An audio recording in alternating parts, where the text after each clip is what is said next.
சுப்பிரமணிய சிவா பாரதத்தின் சுதந்திரப் போராட்ட தியாகிகளில் தமிழகத்தின் முக்கியமான ஒருவர். சுப்பிரமணிய பாரதி, வை.உ. சிதம்பரம் பிள்ளை ஆகியோரது நண்பராகவும் அவர்களது மதிப்புக்கு பாத்திரமாகவும் இருந்தவர் சுப்பிரமணிய சிவா. பாரத மாதாவிற்கு ஆலயம் அமைத்தே ஆக வேண்டும் என்ற லட்சிய கனவினை கொண்டிருந்தார் அவர். ஆனால் அவர் மறைந்த பின்னரும் அந்த கனவு 100 ஆண்டுகளுக்கு பின்னர் இப்போது நிறைவேறியது.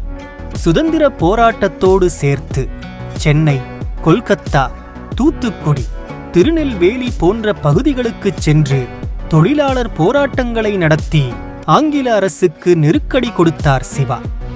இதற்காக அவரை பலமுறை சிறையில் அடைத்து சித்திரவதை செய்தது ஆங்கிலேய அரசு. அவ்வாறு ஒருமுறை சிறையில் அடைக்கப்பட்ட போது தொழுநோயால் பாதிக்கப்பட்டார். தேசத்திற்காக அத்தனையையும் இழந்த அவரது பிறந்த நாளில் அவரை நினைவு கூறுவோம்.